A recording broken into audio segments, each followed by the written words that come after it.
ನಮಸ್ಕಾರ ವೀಕ್ಷಕರೇ, homeo care international presence ನಿತ್ಯ ಸಂಜೀವಿನಿ ಕಾರ್ಯಕ್ರಮಕ್ಕೆ ಸ್ವಾಗತ. ಇವತ್ತು ನಾವು ಸರ್ವಿಕಲ್ ಸ್ಪಾಂಡಿಲೈಟಿಸ್ ಬಗ್ಗೆ ಮಾತನಾಡ್ತಿದ್ದೀವಿ. ಈ ಸರ್ವಿಕಲ್ ಸ್ಪಾಂಡಿಲೈಟಿಸ್ ಅಂದ್ರೆ ಏನು, ಇದು ಬರಬಾರ್ದು ಅಂದ್ರೆ ಯಾವೆಲ್ಲ ಮುನ್ನೆಚ್ಚರಿಕಾ ಕ್ರಮವನ್ನ ಕೈಗೊಳ್ಳಬೇಕು, ಇದಕ್ಕೆ ಟ್ರೀಟ್ಮೆಂಟ್ ಹೇಗಿರುತ್ತೆ, ಈ ಎಲ್ಲಾ ವಿಚಾರವನ್ನ ಇವತ್ತಿನ ಕಾರ್ಯಕ್ರಮದಲ್ಲಿ ತಿಳ್ಕೊಳ್ಳೋಣ. ಮತ್ತೊಮ್ಮೆ ಕಾರ್ಯಕ್ರಮಕ್ಕೆ ಸ್ವಾಗತ. ನಾನು ಶ್ರುತಿ ಯೋಗರಾಜ್.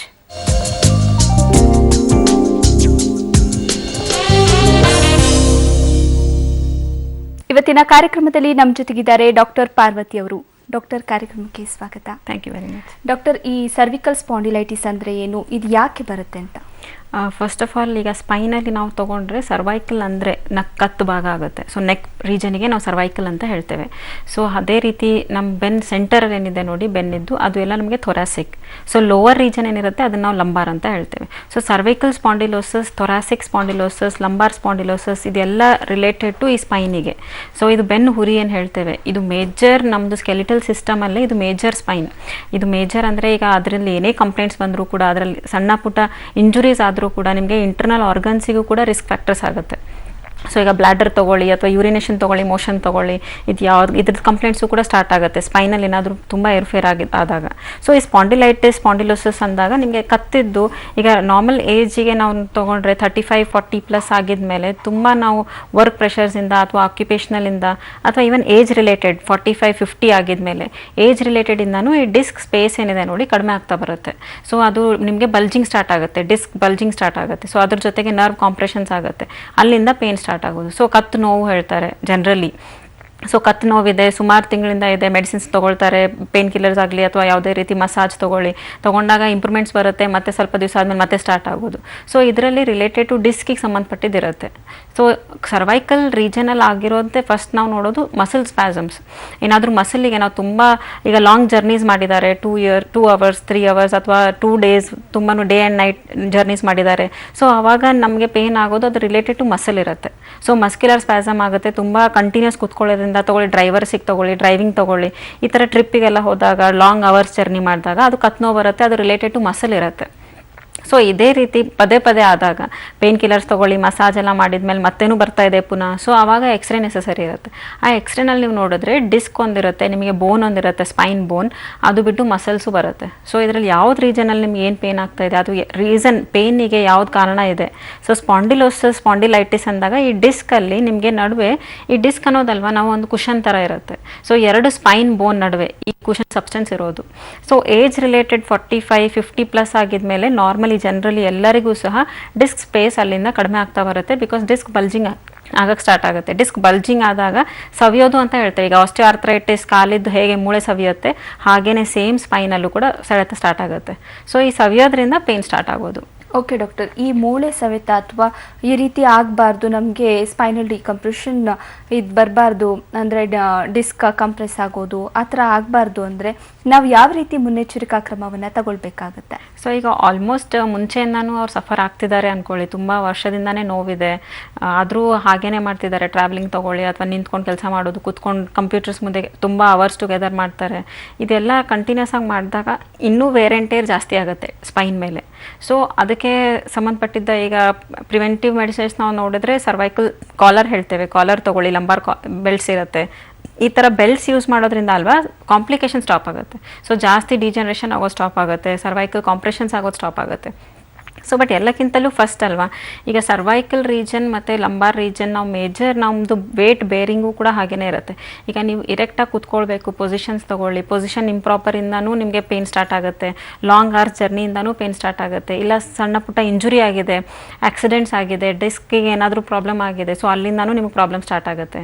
ಸೊ ರೀಸನ್ ಯಾವುದರಿಂದ ಆಗ್ತಿದೆ ಅದು ನೋಡಿಬಿಟ್ಟು ಮೆಡಿಸಿನ್ಸ್ ಅದ್ರ ಜೊತೆಗೇ ಡಯಟ್ ಆ್ಯಂಡ್ ಎಕ್ಸಸೈಸಸ್ ಇಂಪಾರ್ಟೆಂಟ್ ಆಗುತ್ತೆ. ಓಕೆ ಡಾಕ್ಟರ್, ಇನ್ನು ಆಕ್ಸಿಡೆಂಟ್ ಕೇಸ್ಗಳಲ್ಲಿ ಮೂಳೆ ಮುರಿತ ಆಗಿರುತ್ತೆ, ಅದನ್ನು ಜಾಯಿನ್ ಮಾಡಿದ್ರು ಅದಾದ್ಮೇಲೂ ವಿಪರೀತ ನೋವು ಬರ್ತಾ ಇರುತ್ತೆ. ಇದು ಶಾಶ್ವತವಾಗಿ ಈ ನೋವಿಗೆ ಪರಿಹಾರ ಸಿಕ್ಕತ್ತಾ ಅಂತ? ಸಿಗುತ್ತೆ. ಯಾಕಂದರೆ ಈಗ ಇಂಜುರಿ ಆಗಿದ್ಮೇಲೆ ಫ್ರ್ಯಾಕ್ಚರ್ಸ್ ತೊಗೊಳ್ಳಿ ಅಥವಾ ಡಿಸ್ಲೊಕೇಶನ್ಸ್ ಏನಾದರೂ ಆಗಿದ್ರೆ ಅದಕ್ಕೆ ಸರ್ಜರಿ ಮಾಡಿರ್ತಾರೆ. ಪೋಸ್ಟ್ ಸರ್ಜಿಕಲ್ ಹೋಮಿಯೋಪತಿಕ್ ಮೆಡಿಸಿನ್ಸಿಗೆ ಸರ್ಜರಿಗೆ ಅಥವಾ ಫ್ರ್ಯಾಕ್ಚರ್ಸಿಗೆ ಹೆಲ್ಪ್ ಆಗೋದಿಲ್ಲ. ಸೊ ನಮ್ಮ ಹೋಮಿಯೋಪತಿಕ್ನಲ್ಲಿ ನಾವು ಮಸಲ್ಸಿಗೆ ಮತ್ತು ಜಾಯಿಂಟಿಗೆ ಸ್ಪೈನ್ ಮೇನ್ ಜಾಯಿಂಟಿಗೆ ಮತ್ತು ಡಿಸ್ಕಿಗೆ ಮೆಡಿಸಿನ್ಸ್ ಕೊಡ್ತೇವೆ. ಸೊ ಸ್ಟ್ರೆಂಥನಿಗೆ ಮೆಡಿಸಿನ್ಸ್ ಕೊಡ್ತೇವೆ. ಸೊ ಪೋಸ್ಟ್ ಸರ್ಜರಿ ಹೆಲ್ಪ್ ಆಗುತ್ತೆ ಮೆಡಿಸಿನ್ಸಲ್ಲಿ. ಸೊ ಒಂದು ಸರ್ಜರಿ ಮಾಡಿದ್ರು ಸುಮಾರು ಜನ ಈಗ ಸರ್ವೈಕಲ್ ಸ್ಪಾಂಡಿಲೋಸಿಸ್ ಅಂದ್ಬಿಟ್ಟೇ ಆಪ್ರೇಷನ್ಸ್ ಮಾಡ್ತಾರೆ without any history of injury history ಇರೋದಿಲ್ಲ. ಬಟ್ ಸ್ಟಿಲ್ ಸರ್ವೈಕಲ್ ಸ್ಪಾಂಡಿಲೋಸಿಸ್ ಆಗಿದೆ ಅಂತ ಆ ಡಿಸ್ಕಿಗೆ ಸಂಬಂಧಪಟ್ಟಿರೋ ಡಿಸ್ಕ್ ಲ್ಯಾಮಿನೆಕ್ಟಮಿ ಮಾಡ್ತಾರೆ. ಸೊ ಅದು ಏನು ನಮಗೆ ಡಿಸ್ಕ್ ಹೇಳ್ತೇವೆ, ಡಿಸ್ಕ್ ಬಲ್ಜಿಂಗ್ ಆಗಿದೆ, ಸೊ ಅದನ್ನು ರಿಪ್ಲೇಸ್ ಮಾಡ್ತಾರೆ. ಆ ಥರ ಮಾಡಿದವರಿಗೂ ಕೂಡ ಪೇನ್ ಇದೆ. Within 6 months 8 months pain better ಆಗುತ್ತೆ. ಅದಾದಮೇಲೆ ಮತ್ತೆ ಸೇಮ್ ಪೇನ್. ಬಿಕಾಸ್ ನಮ್ಮ ಬಾಡಿನಲ್ಲಿ ಏನು ಸ್ಪೈನ್ ಇದೆ ನೋಡಿ, ಅದಕ್ಕೆ ನೀವು ರಿಪ್ಲೇಸ್ಮೆಂಟ್ಸ್ ಮಾಡಿದ್ರೆ, ಇಂಜುರಿ ಆಗಿದೆ ಕಂಪ್ಲೀಟಲ್ಲಿ, ಸ್ಪೈನ್ ಫ್ರ್ಯಾಕ್ಚರ್ಸ್ ಆಗಿದೆ ಅಂದಾಗ ರಿಪ್ಲೇಸ್ ಮಾಡಿ.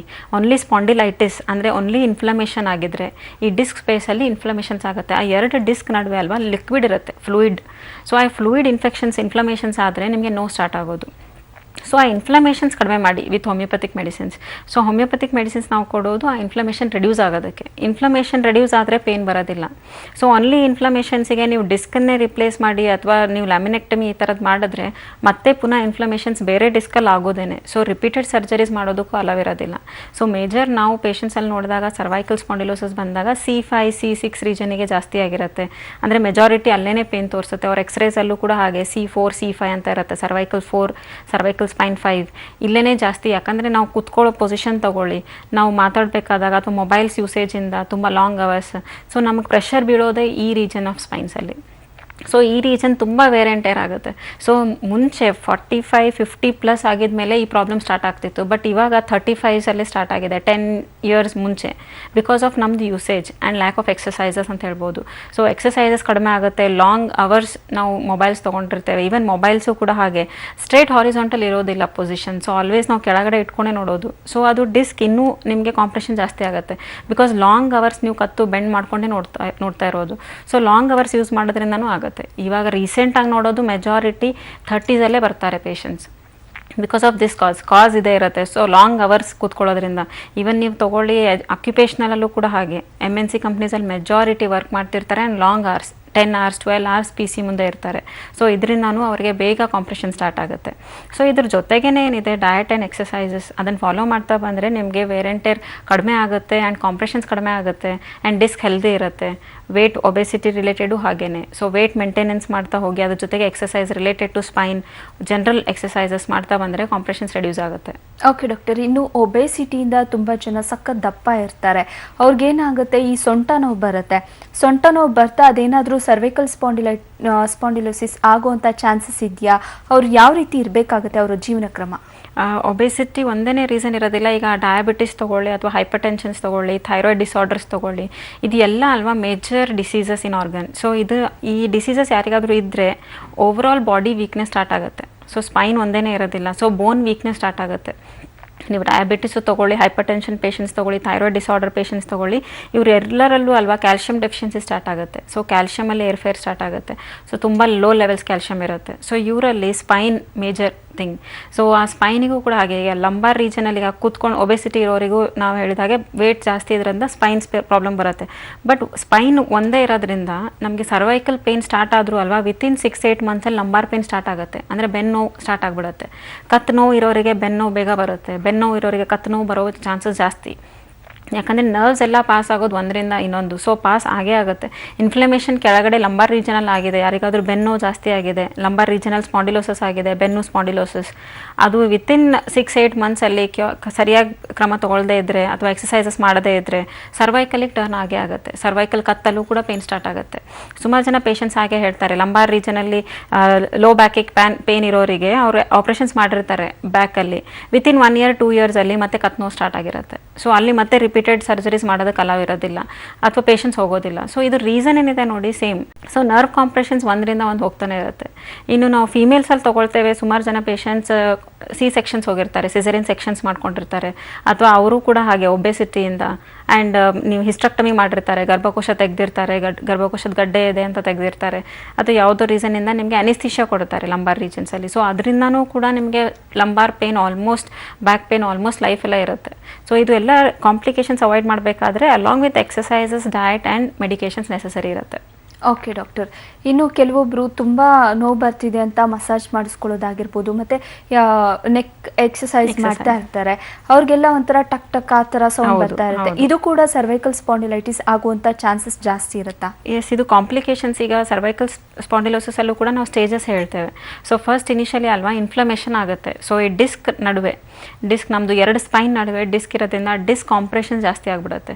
ಸೊ ಡಿಸ್ಕ್ ಕಾಂಪ್ರೆಷನ್ಸ್ ಅಂದರೆ ನಿಮಗೆ ಅಲ್ಲಿ ಎಕ್ಸ್ಟ್ರಾ ಗ್ರೋತ್ ಥರ ಕಾಣಿಸೋದು ವಿತ್ ಸರ್ವೈಕಲ್ ರೀಜನಲ್ಲಿ ಹೋಲ್ ಇರುತ್ತೆ. ಸೊ ಹೋಲಲ್ಲಿ ಏನಾದರೂ ಎಕ್ಸ್ಟ್ರಾ ಗ್ರೋತ್ ಆದರೆ ಅಥವಾ ಆಸ್ಟಿಯೋಫೈಟ್ ಅಂತ ಹೇಳ್ತೇವೆ. ಸೊ ಇದು ಬೋನ್ ಇದ್ದನೇ ಟಿಶ್ಯೂಸ್, ಅದು ಅಲ್ಲಿ ನಿಮಗೆ ಕನ್ಸ್ಟ್ರಕ್ಷನ್ಸ್ ಆಗಿರುತ್ತೆ.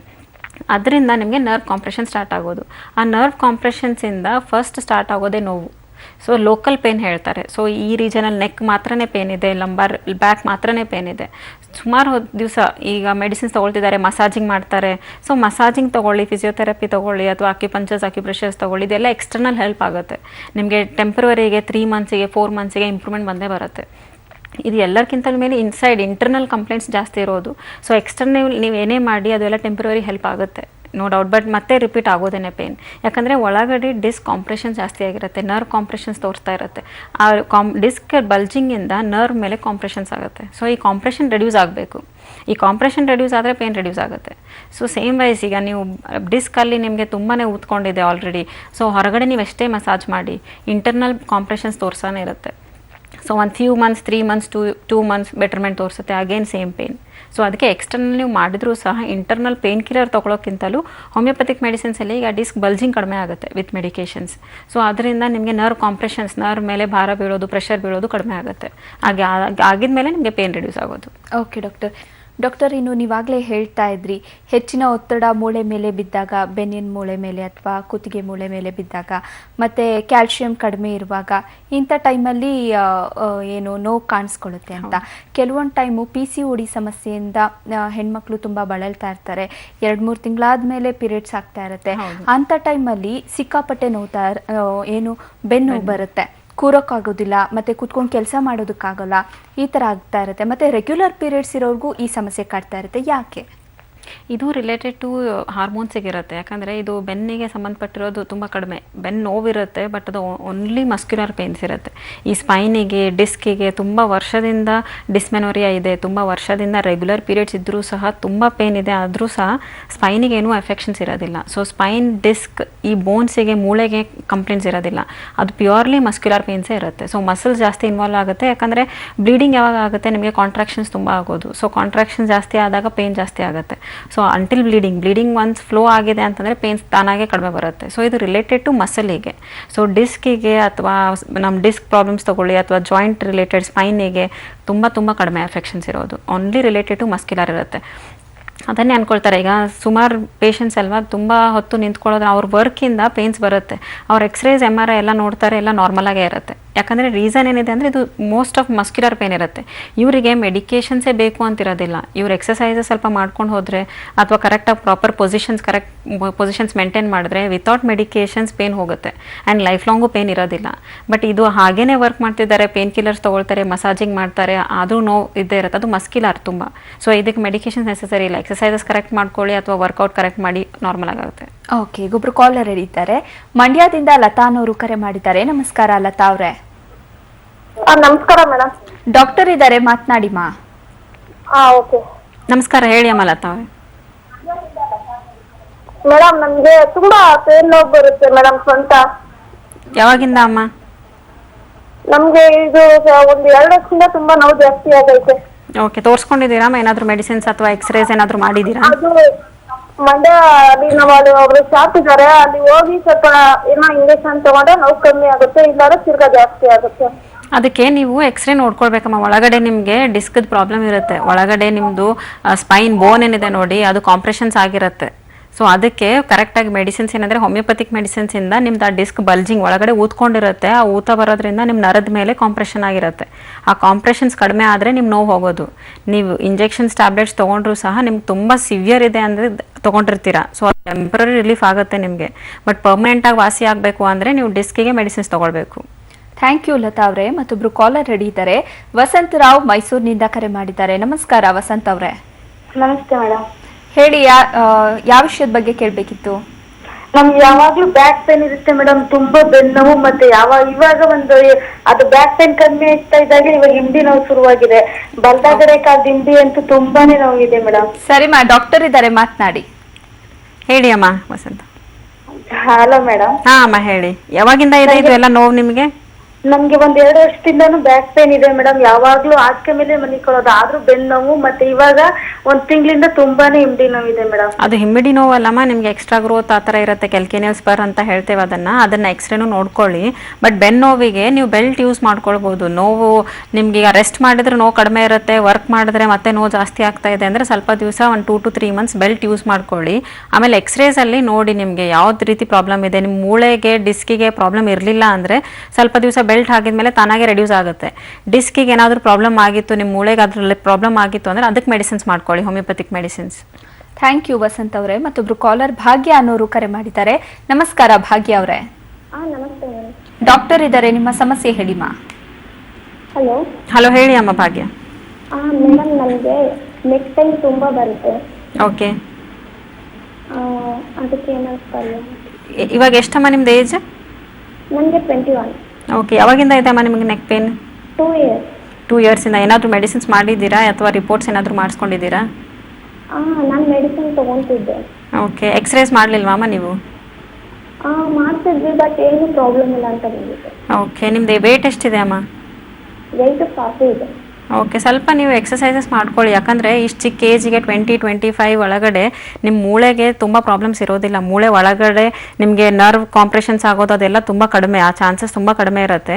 ನೀವು ಸ್ವಲ್ಪ ಕ್ಯಾಲ್ಶಿಯಂ ಸಪ್ಲಿಮೆಂಟ್ರಿ ಅಥವಾ ಹಾಲು, ಮೊಟ್ಟೆ ಈ ಥರ ಸ್ವಲ್ಪ ಕ್ಯಾಲ್ಶಿಯಂ ರಿಚ್ ಫುಡ್ಸ್ ತೊಗೊಂಡ್ರೆ ನಿಮ್ಮ ಬ್ಯಾಕ್ ಪೇನ್ಸು ರೆಡ್ಯೂಸ್ ಆಗುತ್ತೆ, ಕತ್ತು ನೋವು ರೆಡ್ಯೂಸ್ ಆಗುತ್ತೆ. ಥ್ಯಾಂಕ್ ಯು ಭಾಗ್ಯ ಅವರೇ. ಮತ್ತೊಬ್ರು ಕಾಲರ್ ಹಿಡಿದ್ದಾರೆ, ಸೀತಾರಾಮ್ ಪೂನಾದಿಂದ ಕರೆ ಮಾಡಿದ್ದಾರೆ. ನಮಸ್ಕಾರ ಸೀತಾರಾಮ್ ಅವರೇ. ಹಲೋ. Hello madam. ಡಾಕ್ಟರ್ ಇದ್ದಾರೆ, ನಿಮ್ಮ ಸಮಸ್ಯೆ ಹೇಳಿ ಸರ್. ಹಲೋ. ಹಲೋ, ನಮಸ್ಕಾರ, ಹೇಳಿ ಸೀತಾರಾಮ್ ಅವರೇ. ಮೇಡಮ್ ಕಡೆ ಮಾತಾಡೋದು. ಹೇಳಿ ಹೇಳಿ. ನಂದು ನೆಕ್ ಅಲ್ಲಿ C5 C6 ಫ್ಯೂಷನ್ ಇದೆ ಮೇಡಮ್. ಓಕೆ. ರೈಟ್ ಸೈಡ್ ಪೂರಾ ಪೇನ್ ಆಗುತ್ತೆ ಇಲ್ಲಿ. ಓಕೆ, ಯಾವಾಗಿಂದ ಇದೆ ಹೇಳಿ? 3 to 4 years ಇಂದ ಮೇಡಮ್. ಓಕೆ, ಸೊ ಈಗ ಮೆಡಿಸಿನ್ಸ್ ಏನಾದರೂ ಮಾಡ್ಕೊಳ್ತಾ ಇದ್ದೀರಾ ನೀವು? ಮೆಡಿಸಿನ್ ಅಂದ್ರೆ ಇದು ಮಸಾಲೆ ಮಾಡ್ತಾ ಇದ್ದೀನಿ ಮೇಡಮ್. MRI ಸ್ಕ್ಯಾನ್ ಕೂಡ ಮಾಡಿಸಿದ್ದೆ, ಅದರಲ್ಲಿ ಫ್ಯೂಷನ್ ಇದೆ C5 C6. ಅದಕ್ಕೆ ಏನಾದರೂ ಇಂಜುರಿ ಆಗಿತ್ತಾ, ನೀವು ಬಿದ್ದಿರೋದು ಅಥವಾ ಏಟ್ ಆಗಿರೋದು? ಇಲ್ಲ ಮೇಡಮ್, ಅದು ಬೈ ಬರ್ತಿದೆ ಅಂತ ಹೇಳ್ತಾರೆ ಡಾಕ್ಟರ್. ಇಲ್ಲ, ಬೈ ಬರ್ತ್ ಆ ಥರ ಇರೋದು ಕಡಿಮೆ. ನೀವು C5 C6 ರೀಜನಲ್ಲಿ ಏನು ಹೇಳ್ತಿದ್ದೀರಾ ನೋಡಿ, ಡಿಸ್ಕ್ ಬಲ್ಜಿಂಗ್ ಮತ್ತು ಕಾಂಪ್ರೆಷನ್ಸ್, ಇದು ರೆಡ್ಯೂಸ್ ಆಗುತ್ತೆ ಹೋಮಿಯೋಪತಿ ಮೆಡಿಸಿನ್ಸಲ್ಲಿ. ಬಟ್ ಅದ್ರ ಜೊತೆ ಇರೋ ನಿಮ್ಮ ಸಿಮ್ಟಮ್ಸ್ ಏನಿದೆ, ನೋವು, ಜೋಮು ಅಥವಾ ಈ ಶೋಲ್ಡರ್ಸಿಗೆ ಜಾಸ್ತಿ ಹರಡೋದು ನೋವು, ಇದೆಲ್ಲ ನೋವು ಕಡಿಮೆ ಆಗಬೇಕಾದ್ರೆ ಸ್ವಲ್ಪ ನಿಮ್ಮ ಡಿಸ್ಕ್ ಬಲ್ಜಿಂಗೇ ಕಡಿಮೆ ಆಗಬೇಕು. ನೀವು ಹತ್ತಿರದಲ್ಲಿ ಹೋಮಿಯೋಪತಿಕ್ ಮೆಡಿಸಿನ್ಸ್ ಯೂಸ್ ಮಾಡ್ಕೊಳ್ಳಿ. ಯಾಕಂದರೆ ಹೋಮಿಯೋಪತಿಕ್ ಮೆಡಿಸಿನ್ಸಲ್ಲಿ ನಿಮ್ಮ ಡಿಸ್ಕ್ ಬಲ್ಜಿಂಗ್ ಕಡಿಮೆ ಮಾಡ್ತೇವೆ. ನಿಮ್ಮ ನೋವಿಗೆ ಕಾರಣ ಇರೋದು ನಿಮ್ಮ ಡಿಸ್ಕ್ ಪ್ರಾಬ್ಲಮ್ಸ್. ಆ ಡಿಸ್ಕ್ ಪ್ರಾಬ್ಲಮ್ ಕರೆಕ್ಟ್ ಆಯಿತು ಅಂತಂದರೆ, ಬಲ್ಜಿಂಗ್ ಕಡಿಮೆ ಆಯಿತು ಅಂತಂದರೆ ನೋವು ಹೋಗುತ್ತೆ. ಸೊ ನೋವಿಗೆ ಅಂತ ಮೆಡಿಸಿನ್ಸ್ ಮಾಡ್ಲಿಕ್ಕೆ ಹೋಗಬೇಡಿ. ಡಾಕ್ಟರ್, ಇನ್ನು ಕೆಲವರು ಈ ಡಯಟ್ ಮಾಡಬೇಕು ಅಂತ ಊಟ ಬಿಡೋದಾಗಿರ್ಬೋದು ಅಥವಾ ಬಾಡಿ ಬಿಲ್ಡ್ ಮಾಡಬೇಕು, ನಾವು ಫಿಟ್ ಆಗಿರಬೇಕು ಅನ್ನೋದಕ್ಕೋಸ್ಕರ ಜಿಮ್ಮಲ್ಲೇ ದಿನದ ಅರ್ಧ ದಿನ ಎಲ್ಲ ಪೂರ್ತಿ ಅಲ್ಲೇ ಕಳೀತಾ ಇರ್ತಾರೆ. ಈ ಟೈಮಲ್ಲಿ ಅಂದರೆ ಇಂಥ ಸಂದರ್ಭದಲ್ಲಿ ಸರ್ವಿಕಲ್ ಸ್ಪಾಂಡಿಲೈಟಿಸ್ ಬರುವಂಥ ಚಾನ್ಸಸ್ ಇರುತ್ತೆ. ಇದಕ್ಕೆ ಹೋಮಿಯೋಪತಿಯಲ್ಲಿ ಯಾವ ರೀತಿ ಟ್ರೀಟ್ಮೆಂಟ್ ಸಿಗುತ್ತೆ? ಸುಮಾರು ಜನ ಹಾಗೆ ಮಾಡ್ತಾರೆ. ಸೊ ಡಯಟಿಂಗ್, ಒಬೆಸಿಟಿ ಕಡಿಮೆ ಮಾಡೋದಕ್ಕೆ ಅಥವಾ ವೆಯ್ಟ್ ಕಡಿಮೆ ಮಾಡೋದಕ್ಕೆ ತುಂಬ ಎಕ್ಸಸೈಸಸ್ ಮಾಡ್ತಾರೆ ಆ್ಯಂಡ್ ಫುಡ್ ಬಿಡ್ತಾರೆ, ಸ್ಕಿಪ್ ಮಾಡ್ತಾರೆ. ಸೊ ಇದರಿಂದ ಇರ್ರೆಗ್ಯುಲರ್ ಫುಡ್ ಹ್ಯಾಬಿಟ್ಸಿಂದ ಮತ್ತು ಇರ್ರೆಗ್ಯುಲರಿಂದನೂ ಅಲ್ವಾ ವೆಯ್ಟ್ ಇನ್ನೂ ಪುಟ್ ಆನ್ ಆಗುತ್ತೆ, ಗ್ಯಾಸ್ಟ್ರೈಟಿಸ್ ಇನ್ನೂ ಜಾಸ್ತಿ ಆಗುತ್ತೆ. ಸೊ ಈವನ್ ಜಿಮ್ನು ಹಾಗೆ ಕಂಟಿನ್ಯೂಸ್ ಆಗಿ ಮಾಡ್ತಾರೆ. ಸೊ ಲಾಂಗ್ ವೆಯ್ಟ್ ಲಿಫ್ಟ್ ಮಾಡೋದು, ಇದರಿಂದನೂ ಕಂಪ್ಲೇಂಟ್ಸ್ ಬರುತ್ತೆ. ಈಗ ಒನ್ಸ್ ಪೇನ್ ಇದೆ ಅಂತಂದರೆ ಪೇನಿಗೆ ರೆಡ್ಯೂಸ್ ಆಗೋದಕ್ಕೆ ಅದಾದಮೇಲೆ ಮಾಡೋದು ಬೆಟರ್. ಪೇನ್ ಇದ್ದರೂ ಸಹ ನಾನು ಮಾಡಲೇಬೇಕು, ವೆಯ್ಟ್ ಲಾಸ್ ಆಗಲೇಬೇಕು ಅಂತ ನೋಡಿ, ಆವಾಗ ಡಿಸ್ಕ್ ಬಲ್ಜಿಂಗ್ ಸ್ಟಾರ್ಟ್ ಆಗಿಬಿಡುತ್ತೆ. ಆ್ಯಂಡ್ ಡಿಸ್ಕ್ ಬಲ್ಜಿಂಗ್ ಜೊತೆಗೆ ಲಿಗಮೆಂಟ್ಸ್ ಏನಿರುತ್ತೆ ಅದ್ರ ಜೊತೆಗೆ ಮತ್ತು ಮಸಲ್ಸ್ ಏನಿರುತ್ತೆ ಅಲ್ಲಿ ವೇರ್ ಆ್ಯಂಡ್ ಟೇರ್ ಇನ್ನೂ ಜಾಸ್ತಿ ಆಗಿಬಿಟ್ಟು ಲಿಗಮೆಂಟ್ ಟೇರ್ಸು ಆಗುತ್ತೆ.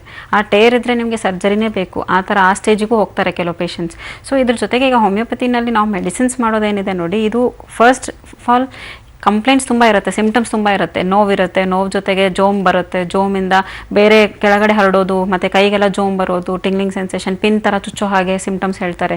ಇದೆಲ್ಲ ರೆಡ್ಯೂಸ್ ಆಗಬೇಕಾದ್ರೆ ರಿಲೇಟೆಡ್ ಟು ಡಿಸ್ಕೇ ಇರುತ್ತೆ. ಸೊ ಡಿಸ್ಕ್ ಬಲ್ಜಿಂಗ್ ಸ್ಟಾಪ್ ಆದರೆ ನಿಮಗೆ ನರ್ವ್ ಕಾಂಪ್ರೆಷನ್ಸ್ ಕಡಿಮೆ ಆಗುತ್ತೆ. ಸೊ ನೋವಿಗೆ ಒಂದು ಮೆಡಿಸಿನ್ಸ್ ತೊಗೊಳ್ತಿರ್ತಾರೆ, ಜೋಮಿಗೆ ಒಂದು ಮೆಡಿಸಿನ್ ತೊಗೊಳ್ತಿರ್ತಾರೆ, ಕ್ಯಾಲ್ಶಿಯಂ ಸಪ್ಲಿಮೆಂಟ್ರೀಸ್ ತೊಗೊಳ್ತಿರ್ತಾರೆ. ಅದ್ರ ಬದಲು ನೀವು ಕಂಪ್ಲೇಂಟ್ಸ್ ಫಸ್ಟ್ ನಿಮ್ಮದು ಕಾಸ್ ಏನಿದೆ ಡಿಸ್ಕ್ ಬಲ್ಜಿಂಗ್, ಆ ಬಲ್ಜಿಂಗ್ ರೆಡ್ಯೂಸ್ ಆಗ್ತಾ ಬಂತು ಅಂದರೆ ನರ್ವ್ ಕಾಂಪ್ರೆಷನ್ಸ್ ಕಡಿಮೆ ಆಗುತ್ತೆ. ನರ್ವ್ ಕಾಂಪ್ರೆಷನ್ಸ್ ಇನ್ನೂ ಜಾಸ್ತಿ ಆಗೋದನ್ನು ಸ್ಟಾಪ್ ಮಾಡ್ಬೋದು ವಿತ್ ಹೋಮಿಯೋಪತಿಕ್ ಮೆಡಿಸಿನ್ಸ್. ಸೊ ಪ್ರತಿಯೊಬ್ಬರಿಗೂ ಹೋಮಿಯೋಪತಿಕ್ನಲ್ಲಿ ಮೆಡಿಸಿನ್ಸ್ ಬೇರೆ ಬೇರೆ ಇರುತ್ತೆ. ಸೊ 10 ಜನ ಪೇಷಂಟ್ಸು ಸರ್ವೈಕಲ್ ಸ್ಪಾಂಡಿಲೋಸಿಸ್ ಇದ್ದರೆ ಮೆಡಿಸಿನ್ಸ್ ಬೇರೆ ಬೇರೆ ಬರುತ್ತೆ. ಅವರಿಗೆ ಆಗಿರುವಂಥ ರೀಸನ್ ತೊಗೊಂಡ್ಬಿಟ್ಟು, ಸೊ ಯಾವುದರಿಂದ ಕಾರಣದಿಂದ ಬರ್ತಾ ಇದೆ ಅದು ನೋಡಿಬಿಟ್ಟು ಮೆಡಿಸಿನ್ಸ್ ಮಾಡ್ತೇವೆ. ಸೊ ಪರ್ಮನೆಂಟ್ಲಿ ವಾಸಿನೂ ಆಗುತ್ತೆ, ಕಾಂಪ್ಲಿಕೇಶನ್ಸ್ ಈ ಜೋಮು ಅಥವಾ ಇಂಟರ್ನಲ್ ಆರ್ಗನ್ಸಿಗೆ ಎಫೆಕ್ಟ್ ಆಗೋದು ಎಲ್ಲನೂ ಸ್ಟಾಪ್ ಮಾಡ್ಬೋದು ವಿತ್ ಸರ್ವೈಕಲ್ ಸ್ಪಾಂಡಿಲೋಸಿಸ್ ಜೊತೆಗೇನೆ. ಓಕೆ ವೀಕ್ಷಕರೇನು, ನೀವು ಕೂಡ ಸರ್ವಿಕಲ್ ಸ್ಪಾಂಡಿಲೋಸಿಸ್ ಇಂದ ಏನೋ ಬಳಲ್ತಾ ಇದ್ರೆ ಉತ್ತಮ ಚಿಕಿತ್ಸೆಗಾಗಿ ಈ ಅಡ್ರೆಸ್ ಮತ್ತೆ ಫೋನ್ ನಂಬರ್ನ ನೋಟ್ ಮಾಡ್ಕೊಳ್ಳಿ. ಡಾಕ್ಟರ್ ಪಾರ್ವತಿ ಹೋಮಿಯೋಪತಿ ವೈದ್ಯರು, homeo care international private limited, Bengaluru, Malleshwaram, Jayanagar, Indiranagar, Mysuru, Davanagere, Hubballi, Kalaburagi, Mangaluru, Ballari, Belagavi.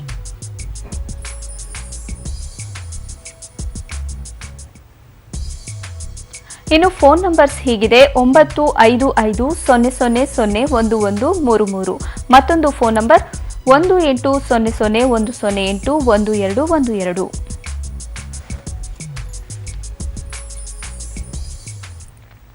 Okay doctor, ಕಾರ್ಯಕ್ರಮದಲ್ಲಿದ್ದು ಸ್ಪಾಂಡಿಲೈಟಿಸ್ ಅಂದರೆ ಏನು, ಯಾಕೆ ಬರುತ್ತೆ, ಮುನ್ನೆಚ್ಚರಿಕಾ ಕ್ರಮವನ್ನು ಹೇಗೆ ತಗೊಳ್ಬೇಕು, ಇದಕ್ಕೆ ಹೋಮಿಯೋಪತಿಯಲ್ಲಿ ಟ್ರೀಟ್ಮೆಂಟ್ ಹೇಗಿದೆ ಅನ್ನೋದನ್ನು ತಿಳಿಸ್ಕೊಟ್ರಿ. Thank you so much. My pleasure.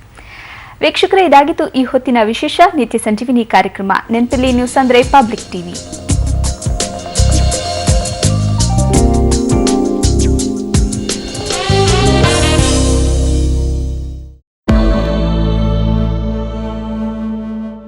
Tipu Jayanti ಮಾಡಿದ್ದರಿಂದ ರಾಜ್ಯ ಸರ್ಕಾರಕ್ಕೆ ಬಂದಿದ್ದೇನು ಅನ್ನೋದು ನನಗೆ ಗೊತ್ತಿಲ್ಲ. ಕಾರಣ ಪಾರಂಪರಿಕವಾಗಿ ಚರಿತ್ರೆ ಭಾಗಗಳೇ ಭಾರತದ ಚುನಾವಣಾ ಚರಿತ್ರೆಯಲ್ಲಿ ನೋಡುವುದಾದರೆ ಸಾಮಾನ್ಯವಾಗಿ ಅಲ್ಪಸಂಖ್ಯಾತರು ಕಾಂಗ್ರೆಸ್ ಜೊತೆಯೇ ಇದ್ದಾರೆ. ಹಾಗಾಗಿ ಅವರ ಜೊತೆಯೇ ಇರುವವರನ್ನ ಮತ್ತೆ ಅವರನ್ನೇ ಮೆಚ್ಚಿಸಲು ಯಾಕೆ ಮಾಡ್ತಾರೆ ಅನ್ನೋದು ಒಂದು ಆರೋಪ. ಒಂದು ಬ್ರೇಕಿಂಗ್ ನ್ಯೂಸ್ ಇದೆ. ಯಲ್ಲಪ್ಪ ಮೃತದೇಹ ತಿಪ್ಪಗೊಂಡನಹಳ್ಳಿ ಜಲಾಶಯದಲ್ಲಿ ಈಗ ಪತ್ತೆಯಾಗಿದೆ ಅನ್ನುವಂತ ಬ್ರೇಕಿಂಗ್ ನ್ಯೂಸ್ ಸಿಗ್ತಾ ಇರುವಂತದ್ದು. 2 ದಿನಗಳ ಬಳಿಕ ಯಲ್ಲಪ್ಪನ ಮೃತದೇಹ ಪತ್ತೆಯಾಗಿದೆ.